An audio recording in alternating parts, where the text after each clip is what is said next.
Now, in next, we talk about the wobble hypothesis. This was postulated by Francis Crick first time, and it says that first two ribonucleotides of the triplet pore are more critical in attracting the correct transfer RNA. If you remember the last lecture, I told you that the first two sequences or first two nucleotides of any triplet, when they change, there is change in the amino acid. The change in the last triplet, generally it does not affect the amino acid. So that's the hypothesis of the number one, you can say, part of the wobble hypothesis, that the first two ribonucleotides of any triplet pores are more critical in attracting the correct transfer RNA. So if there is any change in the first two nucleotides, then there would be a change in the transfer RNA. And when there is change in the transfer RNA, definitely each transfer RNA is carrying one amino acid with it. So there will be change in the amino acid. So there will be change in the protein. Now, the second point is that the hydrogen bonding at third mRNA position. So we know that there are first, second, third. Position, third position. So first two positions to change the transfer RNA, they are going to medium. While the third, then what about third position? The hydrogen bonding at third mRNA position of the codon, anti-codon interaction would be less actually. That means that it's not much important, because as I previously mentioned, that there is any change in the first two of the, then there is change in the amino acid. And if there is two letters, then more or less we expect change in the amino acid. So that's interesting. When we talk about the position, so that is basic nonsense. Okay, it allows the form of transfer RNA to pair more than one triplet in mRNA. So this is what we have already observed in the table we discussed in the last lecture, that triplet which coding for acid. So it allows anti-codon form of the pair with more than one triplet in mRNA. That means for each amino acid, more than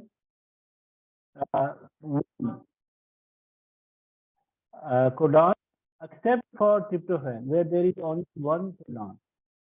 Well, for codon. U.S.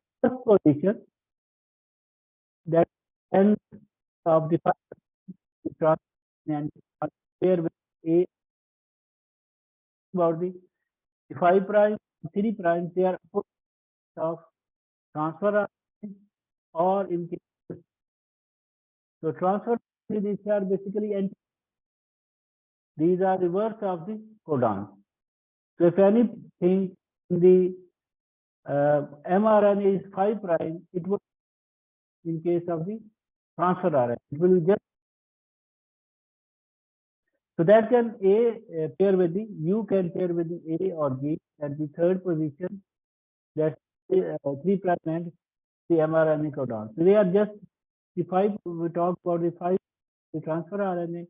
So that means we are talking about the 3 prime of the mRNA. We are talking about the 3, talking about the 5 prime of the transfer. They are just anti to each other. Now G may pair with the U or C, or anything found in the transfer may pair with the C, U or A. So there are about 30 different transfer RNA species which are necessary to accommodate 61 amino acids. 30 transfer RNA, these are carried out by 61 amino acids. So why there are more number of the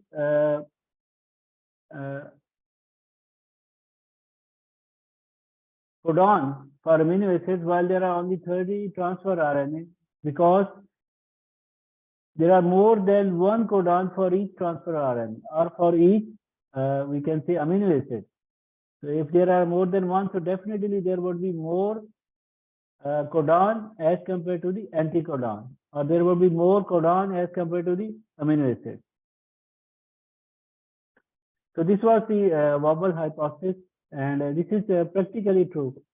The anticodon codon-based pairing rule, what it says, base at first position, 5' end of the transfer RNA anticodon, if it is A, then base at third position, 3' end of the RNA, it should be U. And if it's C, then it would be on the third position of the 3' end, it would be the G. Similarly, if there is G, in the transfer RNA anticodon, then it would be C or U in the mRNA. And if it is U, then it could be A or G, or if it is I, then we previously mentioned that all three can encode for that, or that can pair with that A, U, or C. So exception of this some universal codon, for example, UGA, it will terminate. This is basically termination of the polypeptide chain, and it can encode for tryptophan, and its source is human yeast and mitochondria and mycoplasma. So CUA, leucine, and source is yeast mitochondria. Similarly, AUE, isoleucine, and methionine. Now, source is human mitochondria. So you can see that there is a difference between the, in case of the yeast or mycoplasma or human mitochondria. Their coding is exception to the regular coding of the amino acids. They are a little bit different. There are four things which may be different from the regular coding. It could be human mitochondria, it could be yeast, or it could be paramecium. Yeah, these three. They are different, or it could be mycoplasma. The fourth one is the mycoplasma. It could be different from the regular coding. Different initiation point create overlapping genes of ORF. This is another important mechanism in single gene. So if you slice it from the different positions, it will form different codes for different form of same gene. So that we call isoforms. There could be more than one isoform for any given gene. So translation is stated at two different. So there will be two. If there are two, for example, it's isoforms, so there would be two transcription sites. So in this case, there could be one bigger molecules, and within that there could be smaller molecules, which could be the isoform of that.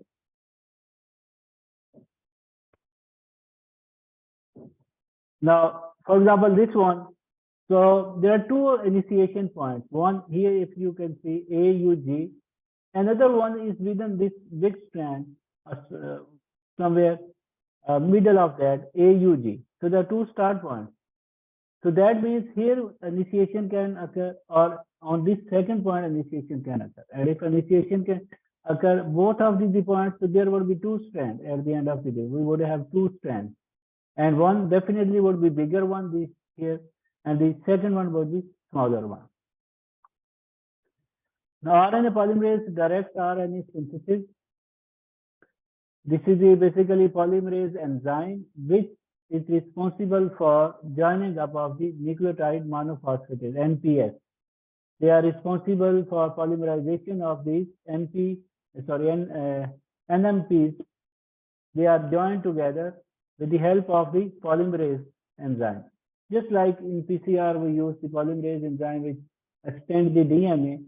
Similar is the RNA polymerase, which basically extends the RNA strand inside the nucleus. Now, NTPs serve as substrate. Just we have DNTP in the case of PCR.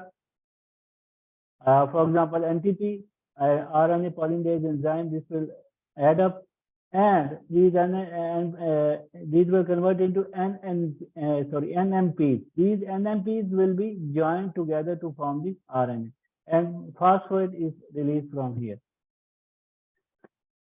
Last point, RNA polymerase can perform proofreading as it adds each nucleotide. So proofreading is very important because if there is any change in one base pair, it can even change the amino acid or it can change the protein, and change in protein means there is change in the phenotype. So proofreading is very, very important or very crucial for RNA transcription. Even in DNA, when you talk about the coding region, then you must have proofreading in the PCR so that we get at the end of the day, we get the accurate strand. So transcription in the bacteria and eukaryotes is slightly different. So here, for example, we know that there are promoters, and these promoters, where they are present, they indicate that from here the transcription will start. Now, RNA polymerase core enzyme, it has alpha subunit, and NTPs, they are present there as a raw material which will be converted into NMPs, and they are joined together to form the RNA. So when promoter is recognized by this polymerase core enzyme, it will start the transcription. So here you can say that, okay, this is the promoter, and after this, in blue or bluish green color, and then from in orange you can see the 5' here. It is the DNA is acting as a template, and the AMPs, they are NMPs, they are adding up, and from the end of the promoter there is initiation codon ATG that will convert the DNA into the RNA. And once this is all over, then this alpha subunit, it will dissociate, and if it dissociates, this will stop the process of the transcription. Okay, intrinsic termination. So there are two types of this. Stop. There are two types of. One is that dissociate that alpha subunit. The other way is the stopping of this transcription, because so when there is stop codon, whenever it appears this stop codon, that will indicate the termination of the RNA. And once there is termination and dissociation, basically it will add up the U or poly A tail, we can say. A is T and T stand for U, so it will add more. If there are multiple U's at the end, that also indicates that the transcription process is to be stopped. So inverted repeats induce formation of the mRNA hairpin. Now here high hairpin is formed because there are some nucleotides which they join together. We have already discussed in the first lecture of the series, and this will form a loop over here and a hairpin. And followed by that, there are the A's or U's, and these U's, they give signal to terminate the transcription. Now, another way to terminate is the RHO dependent termination. RHO is a small protein, and when it comes to the point, that indicates that transcription is to be stopped. Now, whenever RHO there, the mRNA will break from the further extension. Transcription in eukaryote is quite complex and different from the transcription of the bacteria or prokaryotes. So it occurs within the nucleus, and in bacteria we know that we don't have nucleus. So this is the number one difference. So we have three forms of RNA polymerase. Here in case of the eukaryotes with control polymerase, RNA polymerase 1, 2, and 3. So there are three polymerases, and each one transcribes different things. We will see it. So conformational changes that occur, the DNA helix is opened, the first thing. Then the chromatin remodeling. That is, we know that there is a chromatin protein there, and it will bind histone proteins there, and this is called the chromatin modeling. And this will bind the eukaryotic DNA in the form of the chromosome are more complex. So first, this chromatin remodeling, it would be finished, or the protein, the DNA would be unwind, and it will become open to read. Then transcription will initiate. So this will occur through with the help of the transcription factor, and termination is by sequence-specific cleavage of the transcription leading to the dissociation of RNA polymerase II. That's the termination. And after termination, there would be the capping and tailing. So I will just explain it in the next slide. Okay, RNA polymerase in eukaryote. So there are three, form 1, 2, and 3. So product, basically, if it is polymerase, RNA polymerase 1, then it's the ribosomal RNA. RNA polymerase 2, this is basically mRNA and sRNA. RNA polymerase 3, this is 5sRNA and transfer RNA. So all these, the location is nucleus for the first one, and the other two, they are nucleoplasts. So RNA2 are also synthesized a variety of other RNAs, including miRNA and long non-coding RNA that we call the LNP RNAs.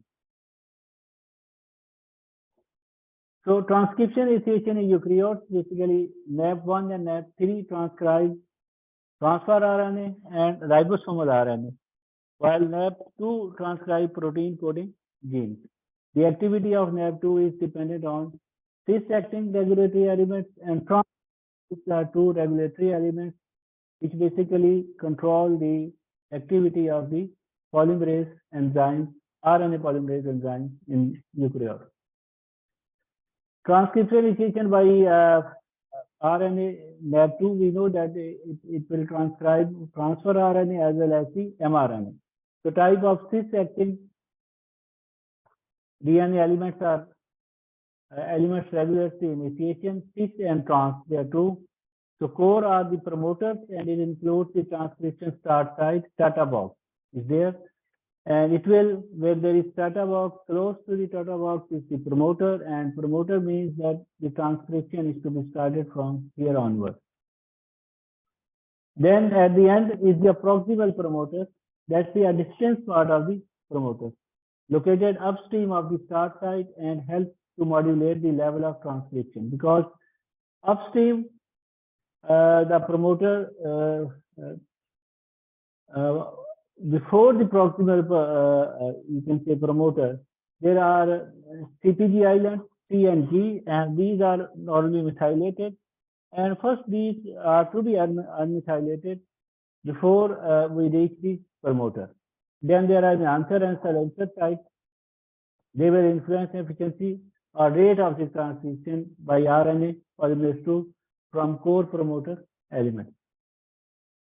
Now transcription factors, we talked about that in the last slide. The general transcription factors, GTF, now required for all RNA polymerase II. Mediated transcription, for example, of them are the TF2A, TF2B, and so on. There are many others. Now, transcription activators and transcription repressors. So, activators means they will start. General transcription factor means if they are not present, there will be no transcription. Transcription activators, they will definitely make to start the transcription, and they can also enhance the activity of the transcription. And transcription repressor, they will basically stop the transcription. They have opposite action to the activator. So they influence the efficiency or the rate of the RNA polymerase II transcription efficacy. Okay, post-transcription modification. This is also a difference between prokaryotes and eukaryotes. So in eukaryotes, we know that there are coding region that we call the exons. So there are non-coding that we call the introns. Here, for example, he is represented P. If we see in the first strand here, So template P, then it's E1, that means exon 1, then I1, intron 1, similarly E2, exon 2, I2 stand intron 2, and likewise it's carry on. So there could be more than one exon and there could be more than one intron. Now introns, they are not coding for any protein. So these must be removed from the RNA, and this is called the maturation or processing of the RNA after transcription. And this is definitely part of the whole process of the transcription. Now these, in splicing these three, these are the introns and they will be removed. And there would be addition of the methylation on the 5' end of the G of this strand. And then also we add the 7-methyl guanosine cap. That is called the capping. And then tail is added. And tail means there are poly A. There are A's, A's, these are repeated, and this is called the poly A tail.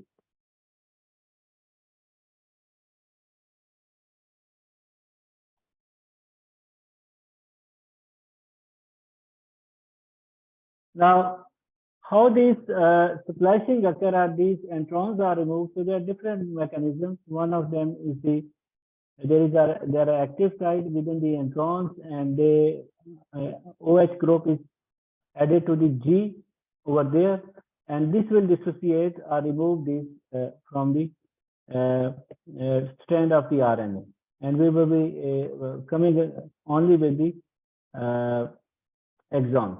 So this is the one mechanism. Then there are spliceosomes, and what they do, they exactly figure out where are the exons and where are the introns, and they will definitely have some recognition points as we call the branch points. And after those recognitions, they will cut the, for example, here U1 and U2, there are two.